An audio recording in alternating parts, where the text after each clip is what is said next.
Insurance is not a set-it-and-forget-it layer, and the renewal calendar is the single discipline that keeps the protective coverage from drifting silently over time. Carriers shift their products. Your practice shifts in revenue, geography, and engagement type.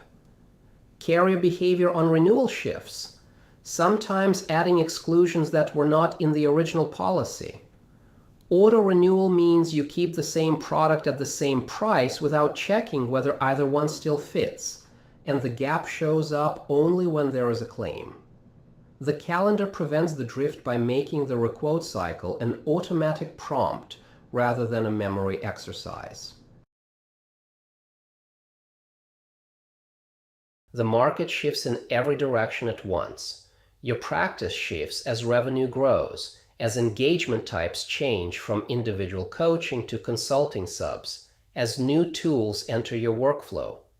Carrier behavior shifts on the renewal side, sometimes adding exclusions that were not in the original policy, and sometimes raising premiums without a corresponding change in your claim's history. Auto-renewal sounds convenient and is dangerous in the specific way that drift is always dangerous. The coverage you bound 3 years ago is not the coverage you need today, and the only signal that anything changed is the claim you cannot file.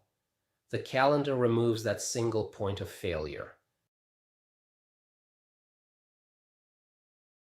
The 60-day requote is the practical mechanic that drives the discipline. Calendar reminders set 60 days before every policy renewal date.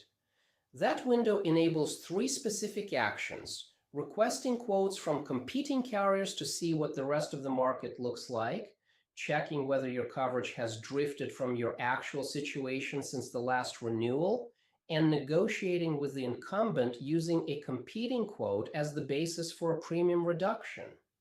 None of those 3 actions happen on auto-renewal. All 3 are routine when the calendar reminder fires. The window is the difference between a checked decision and a defaulted one. The 60-day window is not arbitrary, and the math on why it has to be that long is in the carrier rules. Some carriers require 30-day advance notice of non-renewal, meaning if you wait until the renewal date to decide you are switching, you have already missed the window to non-renew cleanly. Brokers need time to run the market on a competing quote, at least 2 to 3 weeks to get accurate quotes back from multiple carriers. 60 days is the practical minimum to requote properly and still have time to bind a new policy without a coverage gap if you decide to switch. The number comes from the operational constraints, not from a round number convention. Switch versus renew is a 6-condition decision, 3 on each side, and the discipline is running all 6 before signing the renewal. Switch when the incumbent's premium has climbed materially without corresponding claims history that would justify the increase. Switch when a competing carrier offers meaningfully better terms at similar or lower premium. Switch when your coverage needs have changed and the incumbent cannot meet the new requirements. The Tier 1 to Tier 2 shift from Unit 14.1.1 is the canonical example. Stay when the incumbent's service quality is good, when the premium change is within normal range, when the competing quotes are not materially better on the terms that matter. Your initial placement broker has a relationship with the incumbent carrier, and that relationship can quietly become a bias toward rolling the policy forward without alternatives. A good broker still shops the market on renewal. It is a professional obligation, not a favor to you.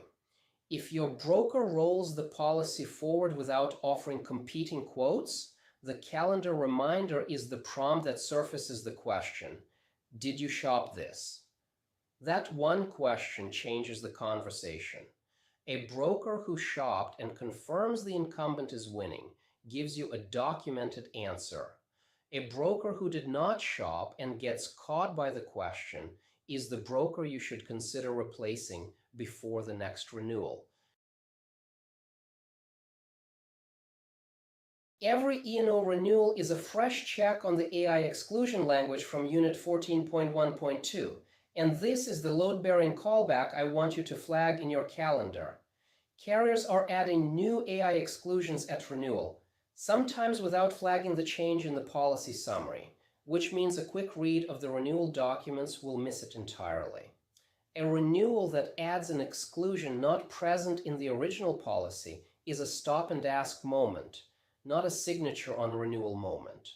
The endorsement is in the full document. The summary may not show it.